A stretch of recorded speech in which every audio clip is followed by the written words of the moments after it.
तीन बहनों की लालची भाभी। करिश्मा, रेशमा और मनीषा तीन बहनें हैं। उनका एक भाई भी है, मयंक। मयंक अपनी बहनों को बहुत प्यार करता है, लेकिन मयंक की पत्नी सविता इस मामले में मयंक से बिल्कुल ही अलग है। वो अपनी ननदों का जितना बुरा कर सकती है उतना बुरा करती ही रहती है और अपनी ननदों पर हुक्म भी चलाती है। करिश्मा, करिश्मा, तुमने अभी तक नाश्ता नहीं बनाया? तुम्हारे भैया को ऑफिस जाने में देर हो रही है। हाँ भाभी, बस अभी बनाती हूँ। करिश्मा, तुम ये ढीलापन छोड़ दो। कल को पराये घर जाना है। वहाँ अगर तुम इस तरह से काम करोगी तो लोग क्या कहेंगे कि माँ ने और भाभी ने कुछ सिखाया नहीं। और तुम्हारी दोनों बहनें कहाँ हैं? रेशमा मार्केट गई है और मनीषा सो रही है। क्या? सुबह के 8 बज रहे हैं और ये महारानी अभी भी सो रही है? ये कहते हुए सविता अपनी सास दुर्गा देवी के पास जाती है। माँ जी, देख रही हो अपनी बेटियों के तौर तरीके?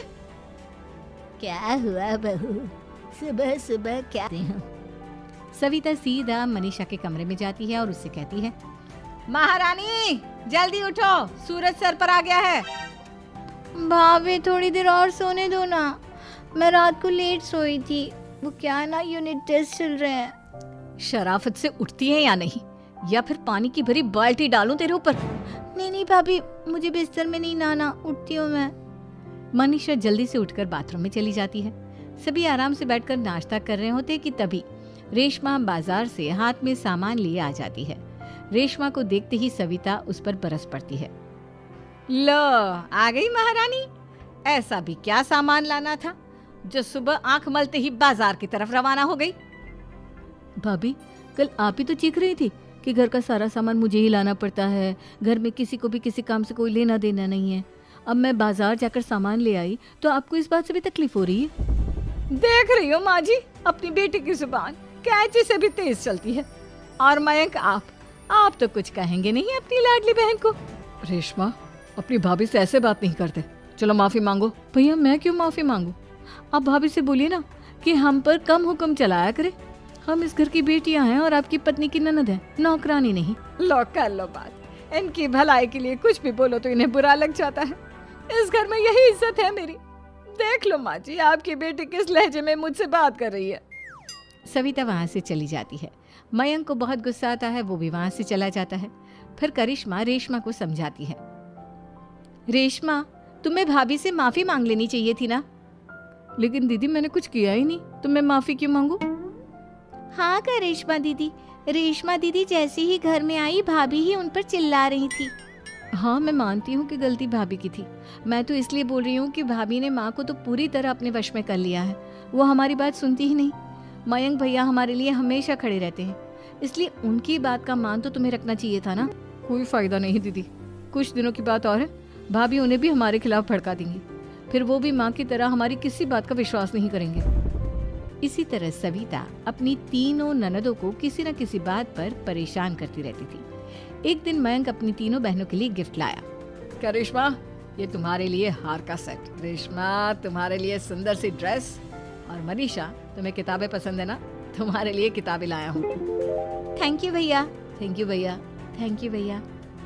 करिश्मा, तुम्हारा नेकलेस कितना सुंदर है। ये भैया कहाँ से ले आए होंगे?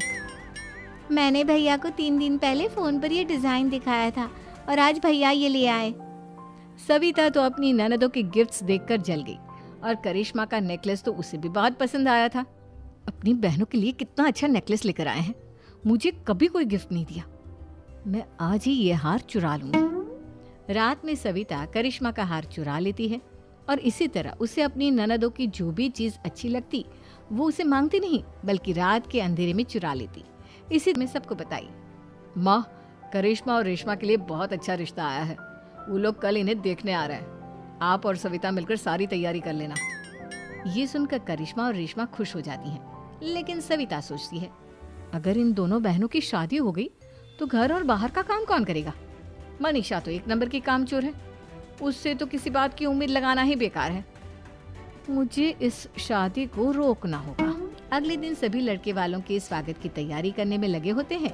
तभी मयंक अपनी बहनों से आकर कहता है, तैयार हो गई तुम दोनों?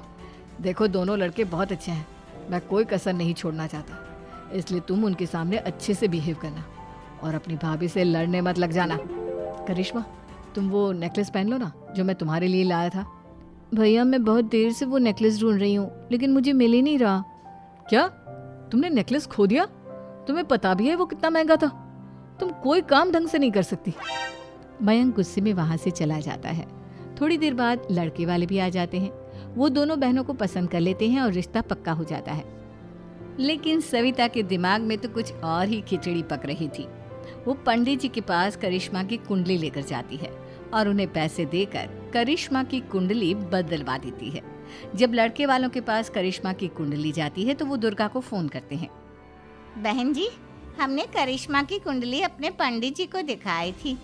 आपकी बेटी की कुंडली नहीं बल्कि दोषों का पिटारा है। देखिए, मैं और मेरे पति इन सब बातों में बहुत विश्वास करते हैं, इसलिए हम आपकी बेटी से अपने बेटे की शादी नहीं करा सकते। इस तरह करिश्मा का रिश्ता टूट जाता है और सभी घर वालों को बहुत दुख होता है। अब कविता सोचती है, चलो करिश्मा का तो रिश्ता टूट गया, अब रेशमा का भी रिश्ता तोड़ना है। क्या करूं? अब सविता आवाज बदलकर किसी अननोन नंबर से रेशमा के होने वाले ससुराल में फोन करती है। हेलो, मैं कौन हूँ कौन नहीं ये आपके लिए जानना जरूरी नहीं।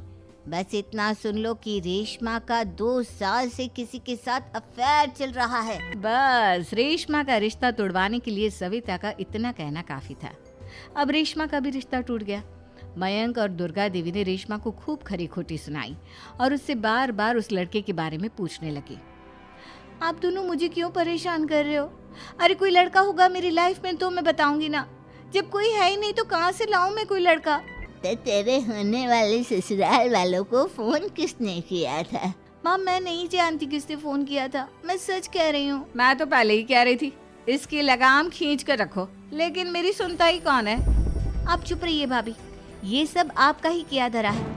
अब तीनों बहनों को विश्वास हो जाता है कि ये सब उनकी भाभी ही कर रही है। तीनों बहनें अपनी भाभी को सबक सिखाने के लिए एक वकील कर लेती है और घर में हिस्सा मांगना। देखो भैया, माँ बाप की जायदाद में जितना बेटों का हक होता है उतना ही बेटियों का, इसलिए इस घर के 4 हिस्से होंगे और हमें अपना हिस्सा चाहिए।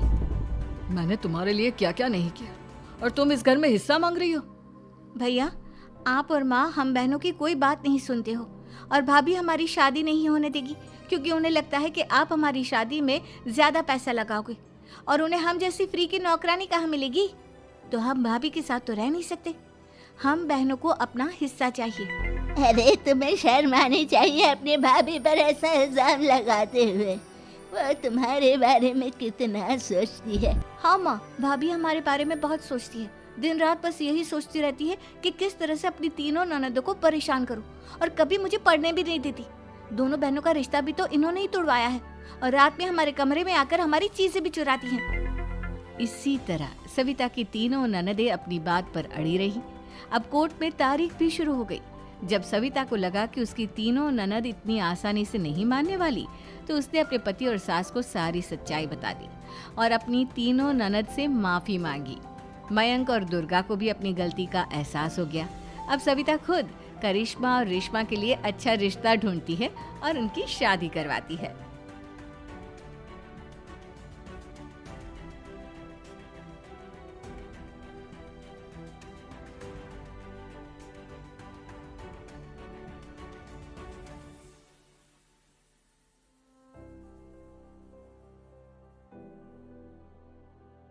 तरह दिन बीतते गए और सविता ने मयंक के दिल में भी उसकी बहनों के लिए नफरत पैदा कर दी। एक दिन मयंक ने करिश्मा और रेशमा के लिए रिश्ता देखा और ये बात उसने घर क्या कर दिया मेरी बेटियों ने? अरे एक तो अभी अभी उठकर किचन में गई है, दूसरी सुबह सुबह बाहर चली गई और तीसरी अभी तक सो रही है। क्या करूं मैं इन तीनों का? मैं तो परेशान हो गई हूँ। जा जाकर उठा उसे और रेशमा से मैं बात कर।